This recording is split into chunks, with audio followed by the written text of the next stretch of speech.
Waktu saya berikan kepada Bang Kensi. Saya persilakan Bang Kensi untuk waktunya. Oke, Assalamualaikum warahmatullahi wabarakatuh. Waalaikumsalam warahmatullahi wabarakatuh. Waalaikumsalam warahmatullahi wabarakatuh. Waalaikumsalam warahmatullahi wabarakatuh. Oke, selamat malam, salam sejahtera buat kita semua. Tetap semangat, tetap memotivasi dan termotivasi. Teman-teman, kita hadir lagi di Zoom Academy Power Team Indonesia. Kali ini kami akan menyampaikan materi untuk penunjang pemahaman secara pembisnis online. Teman-teman harus memahami dari segala sisi, aspek-aspek yang mendukung dalam bisnis online itu harus dipahami. Kami berprinsip akan meluncurkan akademi bertahap, baik itu tentang motivasi, strategi, psikologi, strategi pengembangan, teknologi blockchain, matriks sistem, dan hal-hal lain seperti produk NFT, cryptocurrency, platform staking, platform NFT, dan platform metaverse. Kita akan mendapatkan akademi itu semua secara bertahap, dan pastinya semakin lama kita berproses akan semakin kita kendalikan bisnis ini. Bisnis ini adalah bisnis yang luar biasa. Penerapan komitmen dan konsisten hanya bisa di bisnis yang terdesentralisasi. Terdesentralisasi adalah kebebasan, dan ini adalah bisnis independen. Independen business owner. Semua orang yang terlibat di dalam pengembangan bisnis ini, dia adalah ownernya untuk bisnisnya masing-masing.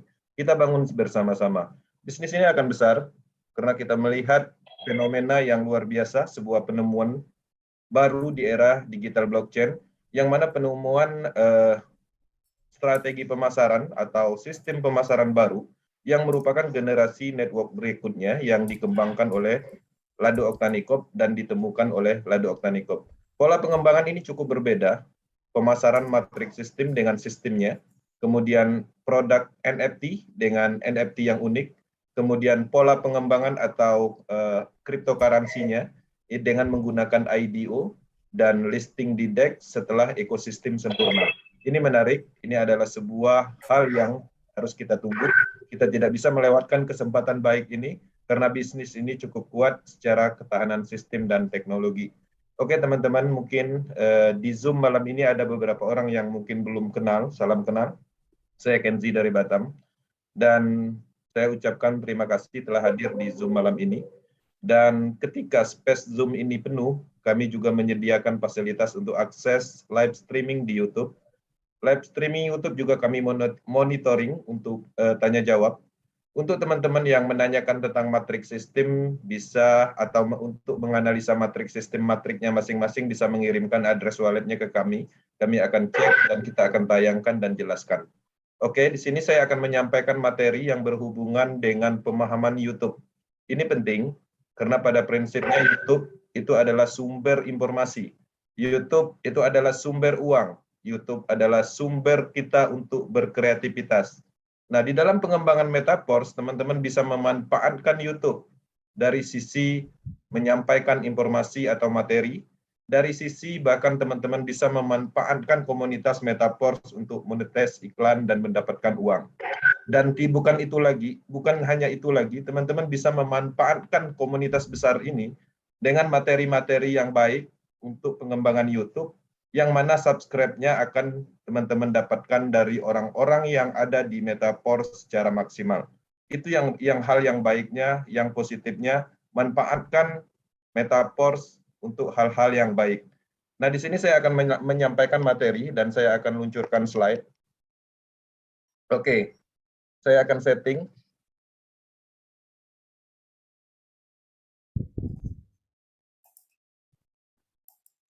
Oke, monitor Pak Deris.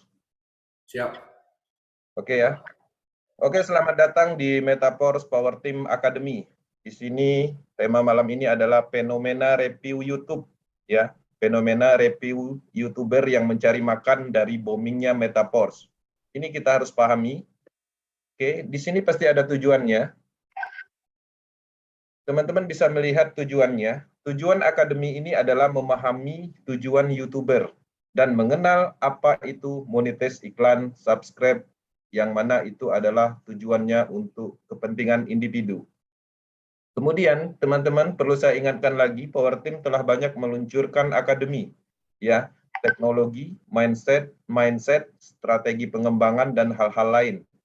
Oke, teman-teman bisa mengakses di YouTube channel Power Team Indonesia untuk pemahaman maksimal pengembangan bisnis Metaverse untuk seumur hidup.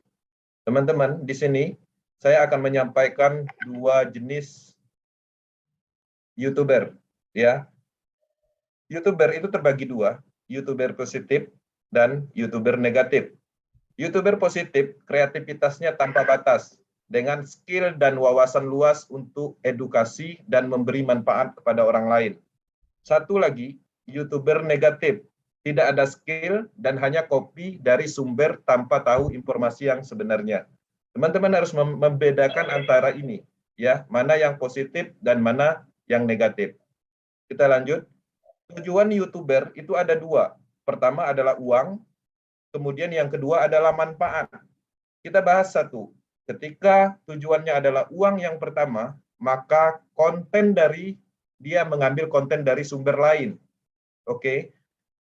Sumber lain itu maksudnya dia mencari suatu berita yang menarik atau suatu bisnis yang lagi booming dan dia akan review.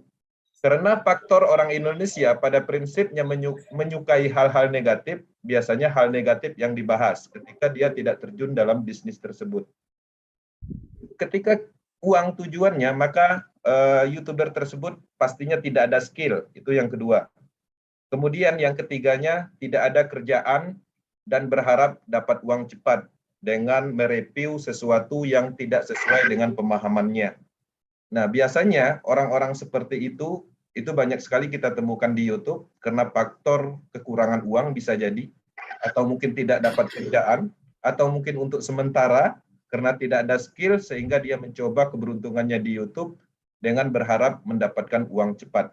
Kemudian yang keempat, ketika YouTuber tujuannya adalah uang semata, itu terlihat kaku dalam menyampaikan sesuatu atau membahas sesuatu, dan dia akan membaca tag, itu yang terpenting. Kemudian yang kelimanya, tidak bijak dalam merespon pendapat di kolom komentar. Biasanya seperti itu. Itu adalah ciri-cirinya ketika YouTuber itu hanya membutuhkan uang tapi tidak menyampaikan manfaat sesuai dengan wawasannya. Nah, kemudian yang keduanya itu adalah tujuannya manfaat. Nah, ini menarik. Ketika kita menemukan YouTuber yang mana tujuannya hanyalah manfaat didahulukan, maka pertama, dia akan berbagi informasi yang sangat bermanfaat dan membantu orang banyak.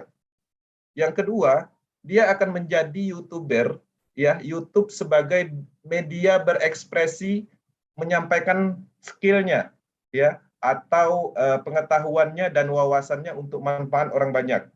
Kemudian dia akan menjadi terkenal, pastinya dia akan menjadi dikenal banyak orang. Kemudian ketika dia dikenal banyak orang, maka akan muncul endorse, iklan, dan macam-macam yang akan mendapatkan manfaat dari media promosi juga. Kemudian, dia akan mendapatkan gaji pada akhirnya, dan penghasilan monetis dari YouTube berupa dolar. Nah, akhirnya orang-orang yang menyampaikan atau mengembangkan YouTubernya dengan manfaat pada umumnya, maka dia akan menjadi sangat baik, dan akan banyak subscribe-nya dan menghasilkan banyak uang. Nah, jadi teman-teman di sini jelas kita bisa memilah mana YouTuber yang bisa kita ikutin dan yang kita tidak respon seperti itu. Nah, di sini saya mengambil contoh YouTuber positif. Ada salah satu channel yang pastinya ada centangnya, sudah terverifikasi. Saya ambil contoh di sini, Deddy Corbuzier. Deddy Corbuzier ini sangat banyak manfaatnya. Dia juga memotivasi orang supaya hidup positif, dan dia juga mengundang beberapa orang yang terkenal untuk tanya jawab. Dan ini menarik karena dia selalu memberikan manfaat dan pemahamannya dari sisi wawasan dan hal-hal lain. Kemudian ada juga contohnya Adi Hidayat Official. Dia sesuai pemahamannya, wawasannya menyampaikan tentang agama yang pastinya akan bermanfaat untuk orang banyak. Dan YouTube-nya juga sudah terverifikasi yang itu bisa di-follow. Kemudian ada juga yang orang biasa yang tidak mempunyai skill secara wawasan, kemudian dia juga bukan artis seperti Deddy Corbuzier sebelumnya, yaitu gudang tutorial misalnya. Dia berkreativitas bagaimana bisa membantu orang dengan cara menyampaikan banyak tutorial. Dia tidak sembarang membuat tutorial, dia harus melakukan sendiri dan membeli produk-produk yang seharusnya dia tidak miliki. Yang mana tujuannya adalah untuk menyampaikan informasi, memberi petunjuk kepada orang-orang agar bermanfaat. Dan pada akhirnya mereka-mereka inilah yang sukses dan mereka inilah yang disenangi. Dan beberapa kasus yang terjadi, YouTuber-YouTuber seperti ini akan mendapatkan endorse, akan ditemukan oleh beberapa perusahaan untuk menyampaikan informasi produk yang mana statusnya adalah iklan. Artinya dia akan mendapatkan banyak income, double income. Selain dari monetis, dia juga akan mendapatkan income langsung dari iklan yang ditampilkan di videonya. Nah, ini yang terbiasa kita lihat ya, beberapa orang negatif biasanya di sini saya sampaikan contoh YouTuber negatif ya. Di sini ada namanya Anggi, subscribe-nya 17.000 dan tidak terverifikasi akunnya. Dia hanya mereview ya banyak bisnis yang mana sumber informasi yang dia dapat itu dari orang lain atau sumber ketiga. Dan dia tidak pernah melihat historical dan dia tidak tahu yang sebenarnya. Yang terpenting apa yang dia sampaikan itu adalah hal negatif yang mana pastinya orang yang melihat ini adalah orang-orang yang tidak mempunyai wawasan, orang-orang yang tidak mempunyai pemahaman dalam hal apa yang dibahas. Nah, inilah salah satu YouTuber yang seharusnya tidak kita ikutin. Dan orang-orang seperti ini dipastikan tidak akan menghasilkan banyak uang di YouTube yang tidak akan pernah sukses. Oke. Kemudian ada namanya Taja Teja, ya, Chandra Teja. Nah, ini adalah salah satu YouTuber juga, yang mana YouTuber ini subscribe-nya 188.000 subscribe. Semua yang dia review adalah urusan orang lain. Dan sumber yang dia dapat itu bukan dari kepalanya, bukan dari wawasannya, tapi dia mendapatkan informasi itu dari pihak ketiga, yang mana dari pihak ketiga itu belum tentu ada kebenarannya. Dan beberapa kasus dari pihak ketiga yang dia review itu sudah diverifikasi kebenarannya. Nah, inilah salah satu YouTube negatif yang seharusnya tidak ada di YouTube, yang menyesatkan banyak orang, yang mana informasi yang dia sampaikan itu terlalu buruk karena dia mengikuti atau mencampuri urusan orang lain. Biasanya karyanya adalah dari berupa berita, yang mana berita dalam bentuk tulisan, kemudian dia implementasikan dengan kalimat ucapan yang dia sampaikan dalam bentuk video. Tujuannya adalah untuk mencari orang-orang negatif, agar orang-orang negatif itu melihat videonya, kemudian pada saat melihat videonya ada iklan lewat, maka dia akan mendapatkan uang 0, sekian dolar. Nah, inilah salah satu beberapa kasus yang terjadi di Indonesia.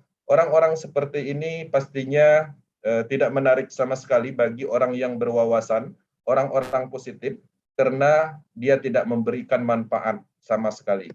Nah, ini salah satu contoh review negatifnya untuk uang dan subscribe tentang Metaverse. Pertama, Metaverse itu adalah generasi Ponzi proses dari Rusia. Itu judul reviewnya. Nah, ini di sini kita bisa melihat ada sebanyak 6.000 orang yang menonton. Dan di komentarnya banyak sekali orang yang tidak mendukung video ini. Kenapa orang tidak mendukung? Karena orang mengerti apa itu proses. Nah, tapi di sisi lain ada banyak kasus orang yang mendukung, orang yang tidak mengerti apa itu proses. Kemudian ada juga yang ikut-ikutan pemula sebagai YouTuber, mungkin lagi tidak ada kerjaan, dia mencoba untuk mendapatkan uang cepat. Dia melihat postingan Taja Teja misalnya, dengan mereview sebuah bisnis yang luar biasa berskala global dengan kecepatan tinggi dalam waktu 3 bulan bisa menembus 500.000 partisipan, maka dia mencoba mereview dan mengulangi kalimat-kalimat yang ada di YouTube-nya Taja Teja. Dia namanya Anggi. Nah, kita bisa melihat ya cara mereka menyampaikan, keterampilan mereka menyampaikan. Bahkan mereka tidak menjelaskan apa itu skema Ponzi sama sekali.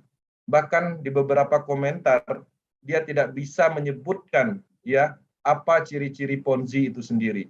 Nah, dari sini jelas wawasannya nggak ada sama sekali tentang apa yang dia bahas. Dia hanya membahas ulang apa yang sudah terjadi di dalam sebuah berita yang pastinya ada historikalnya, ada klarifikasinya, ada kebenaran hal yang lainnya. Nah, di sini saya lanjut. Teman-teman, apa yang dia review di Metaverse ada sumbernya. Dia mengambil dari di 6 Juli tahun 2000 ada sebuah yurisdikasi atau otoritas dari Filipina, SEC Filipina itu pernah menyatakan ya proses adalah skema piramida. Tapi hanya sampai di situ karena tidak ada klarifikasi lebih lanjutnya dan tidak bisa menyampaikan apa yang sudah didetailkan oleh developnya proses. Dan pada akhirnya berita ini tenggelam, tapi proses secara pembuktian masih ada sampai saat ini. Nah, itu adalah kekuatan dari proses terdesentralisasinya, yang mana ketika suatu otoritas sentral yang mana ingin menjatuhkan, tapi pada prinsipnya hanya sekedar menyampaikan informasi, ya, menyarankan, dan tidak menemukan logika dan fakta apa yang terjadi di Metaverse, apa sistem Metaverse dan proses, dan mereka tidak dapat menjelaskan secara detail. Kemudian di 7 April 2021, satu lagi regulator dari Montana, ya salah satu komunitas yang ada di Montana pun itu pernah menyatakan proses itu adalah Ponzi. Kemudian di tahun 2021 juga di bulan Maret ada salah satu institusi dari Indonesia menyampaikan bahwa proses itu adalah investasi bodong. Nah, kita sama-sama tahu di dalam pengembangan proses itu tidak menemukan pengumpulan dana sama sekali. Tidak ada faktor investasi pada umumnya, tidak ada ciri investasi pada umumnya. Proses adalah pemasaran matrik, murni adalah sebuah logika pemasaran yang mana produknya adalah program level yang dipasarkan dan bonusnya 100% diambil atau dimiliki bagi teman-teman yang bisa memasarkan. Satu pun tidak ada pengumpulan dananya, sedikit pun tidak ada persentase ROI-nya 1%, 2% per harinya, dan itu adalah kesalahan, ya. Dan di situ kita bisa melihat daftar investasi bodong, dan satu-satunya yang belum berhenti sampai saat ini itu hanyalah proses. Yang lainnya berhasil mereka matikan sistemnya karena semuanya adalah sentral. Yang hebatnya di tanggal 1 Agustus 2022 salah satu SEC US, yang mana SEC US ini adalah salah satu regulator yang sangat kuat dalam hal finance. Ini mempengaruhi global. Nah, di situ dia menyatakan bahwa proses mengumpulkan dana sebanyak 300 miliar. Dan dia melihat sebuah sistemnya proses itu adalah piramida sistem, yang mana di situ ada pengumpulan dana, tapi pada prinsipnya kita tidak menemukan fakta itu. Dan sudah diklarifikasi semua 4 poin ini, dan sampai saat ini tidak ada yang menjawab dalam kategori dari pihak SEC-nya. Karena logika apa yang ada di proses itu sudah disampaikan detail oleh Lado Oktanikop, yang tadinya Lado Oktanikop statusnya adalah buronan dalam hal pencarian, daftar pencarian orang, tapi pada prinsipnya Lado Oktanikop berani muncul di IMI-DTP di Georgia. Dan dia pernah menyampaikan informasi ini secara terbuka di banyak video, dan dia menyatakan kesalahan fatal. SEC menyatakan bahwa proses adalah piramida sistem dan investasi. Kita akan lihat video reviewnya, fakta SEC dan Metaverse. Teman-teman, di sini 2 bulan lalu, salah satu IMI-DTP di Georgia yang mewawancarai Lado Oktanikop untuk mengklarifikasi bahwa pendapat dari SEC adalah kesalahan. Klaim SEC itu tidak mendasar sama sekali. Di sini juga dijelaskan seharusnya SEC lebih fokus membasmi atau menargetkan Ponzi yang sifatnya pengumpulan dana, yang mana Metaverse adalah pada prinsipnya adalah logika pemasaran sah, tapi diimplementasikan di dalam smart contract. Kemudian ada satu lagi video, Lado Oktanikop juga menyampaikan secara terbuka, ya, dia menyampaikan bagaimana pemalsuan yang dibuat oleh SEC itu adalah mengancam kebebasan semua orang. Di dalam video itu juga dia menyatakan bahwa SEC terlalu takut dengan desentralisasi. Beberapa proyek desentralisasi besar seperti Ripple, Binance, dan beberapa proyek raksasa desentralisasi blockchain teknologi itu diganggu oleh SEC, termasuk Porses. Kemudian ada juga informasi terbuka dari Lado Oktanikop. Dia menyatakan tindakannya untuk Metaverse ke SEC dan menjadikan Metaverse lebih kuat. Nah, di dalam pengembangan Metaverse yang tadinya SEC mengklaim Porses adalah Ponzi, piramida sistem, sebenarnya ini tidak ada hubungannya dengan Metaverse. Tapi Lado Oktanikop memanfaatkan momentum ini untuk mempromosikan Metaverse, kemudian memperbaiki sistem-sistem yang kemungkinan akan ada auditor dari sentral seperti SEC. Ini akan menarik. Ini adalah fakta bahwa Metaverse sangat kuat, dan apa yang disampaikan dengan review-review video YouTuber itu adalah fakta. Memang mereka mencari uang, memanfaatkan besarnya komunitas Metaverse. Teman-teman, sadari ya, kita sedang mengerjakan bisnis berteknologi blockchain, terdesentralisasi, dan akan terus berkembang tanpa ada rintangan apapun.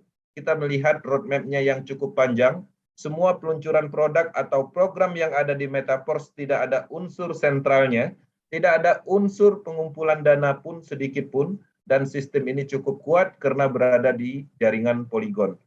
Sebentar lagi kita akan mendapatkan produk pertamanya sebagai produk ekosistem, yaitu NFT, dan kedepannya juga kita akan ada pembagian distribusi Porscoin utama setelah ekosistem Metaverse sepenuhnya diluncurkan.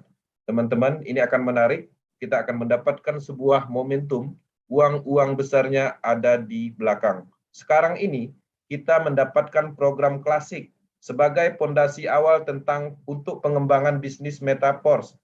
Di klasik program telah banyak menciptakan orang-orang yang berubah dalam hal finansialnya. Ini adalah salah satu bukti keberhasilan program ini, yang mana program ini sepenuhnya ya untuk umum, yang sepenuhnya untuk membantu perekonomian orang-orang seluruh dunia, untuk membantu teman-teman yang biasanya menjalankan bisnis ditipu, bisnis online yang merugi, yang mana semuanya itu tidak ditemukan faktor-faktor penipuan di Metaverse. Ini menarik, kita mendapatkan sistem yang cukup kuat sebagai solusi kita sebagai pelaku bisnis network mendapatkan bisnis yang hebat ini. Ya, kita tidak takut lagi berkreativitas. Apa yang kita lakukan hari ini itu akan bermanfaat untuk masa yang akan datang.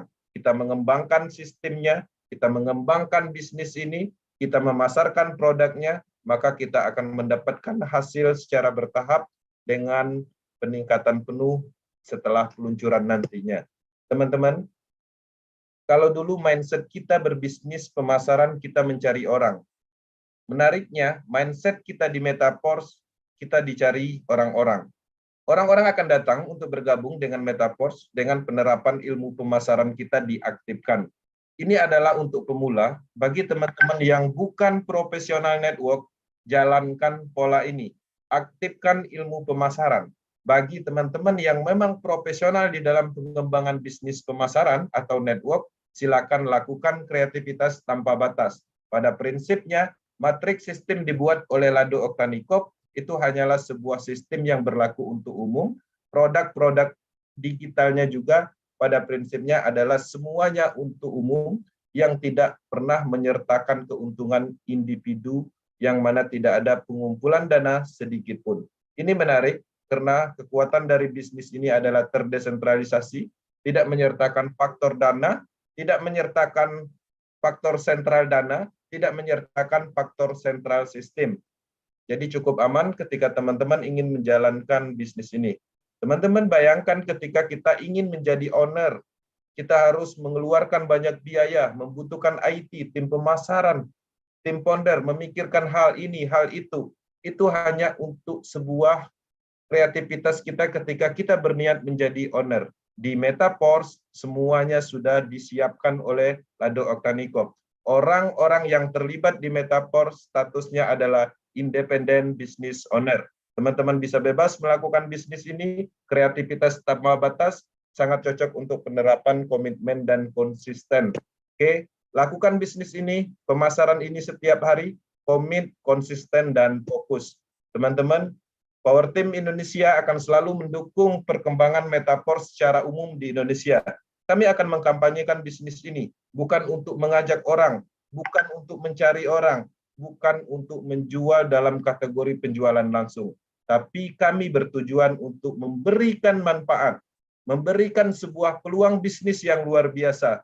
Dengan apa yang kita sampaikan secara informasi, orang akan menerima informasi tersebut dan pada akhirnya orang akan mendapatkan manfaat untuk sebuah peluang bisnis jangka panjang.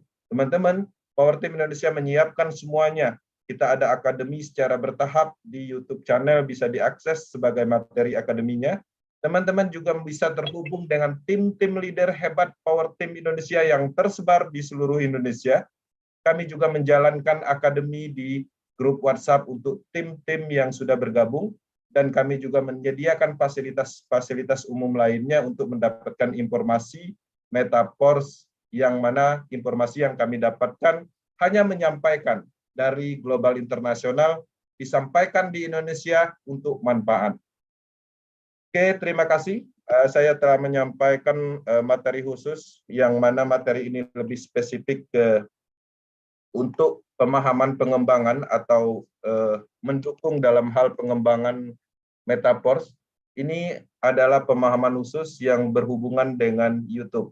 Jadi harapannya teman-teman bisa memahami dan dapat melihat mana YouTuber yang baik, mana YouTuber yang harusnya diikutin, dan teman-teman dengan adanya Metaforce, teman-teman juga bisa memanfaatkan Metaforce sebagai media informasinya ke YouTube. Jadi teman-teman bisa memanfaatkan YouTube untuk informasi, untuk menyampaikan informasi Metaforce, dan pastinya selain dari itu juga percepatan dari channel YouTube teman-teman ke depannya akan sangat cepat, karena seiring berkembangnya komunitas besar Metaforce ini, kita bisa melihat Metaforce ini akan sangat banyak peminatnya ketika sistem ini diluncurkan secara penuh nantinya.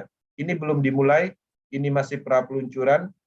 Sistem ini akan sangat hebat dan akan mengeluarkan banyak produk-produk blockchain, yang mana produk blockchain adalah sebuah peluang besar yang harus kita ambil saat ini. Oke, terima kasih atas perhatiannya, semoga bermanfaat. Selain dari materi ini juga kami menyediakan fasilitas setelah ini untuk tanya jawab. Bebas mau menanyakan apapun, pada prinsipnya tujuannya adalah untuk hal yang bermanfaat. Kita akan ngobrol santai di forum ini. Terima kasih sekali lagi. Saya ucapkan terima kasih dan saya akhiri. Thank you.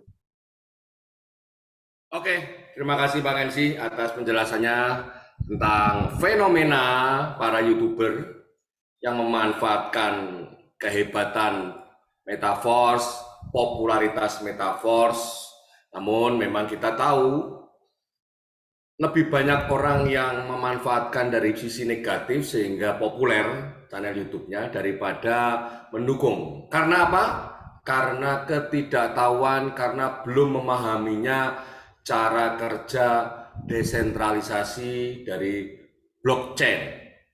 Jadi kalau Bapak Ibu sekalian mendapatkan kiriman video-video dari calon mitra atau mitra yang baru gabung tentang video-video itu, Anda tidak usah gegabah, nggak usah panik, nggak usah bingung, tetapi Anda harus melihat dari sisi yang lain, out of the box, bahwasanya apa yang disampaikan oleh YouTuber itu bukan berarti langsung menjelekan, tetapi bisa jadi mereka memanfaatkan kehebatan Power Team Forsas dalam hal ini sehingga menjadikan dia terkenal. Nah, ketika channelnya terkenal, pastinya monetisnya juga akan banyak dan dia memang menghasilkan uang dari channel YouTube-nya. Memang bisnis mendapatkan monetize dari iklan di YouTube itu tidak kecil. Jutaan, puluhan, bahkan ratusan juta. Dan itu sah-sah saja. Itu sah-sah saja mereka mendapatkan monetize uang dari YouTube, karena itu memang banyak orang melakukan itu dalam kondisi seperti ini, kondisi zaman online. Tetapi kita harus tetap bijak, kita tetap harus melihat dari sisi yang berbeda, bahwa pemahaman tentang desentral, blockchain, cryptocurrency itu ternyata tidak semua orang paham. Sehingga bagi Anda yang memang belum paham, masih akan gamang, akan ragu. Nah, ini yang harus Anda siapkan mental Anda, siapkan informasi dan pengetahuan Anda tentang channel YouTube yang semacam ini. Metaverse adalah desentral, sehingga pasti musuhnya adalah bisnis yang platformnya sentral. Seperti SEC itu ada sentral.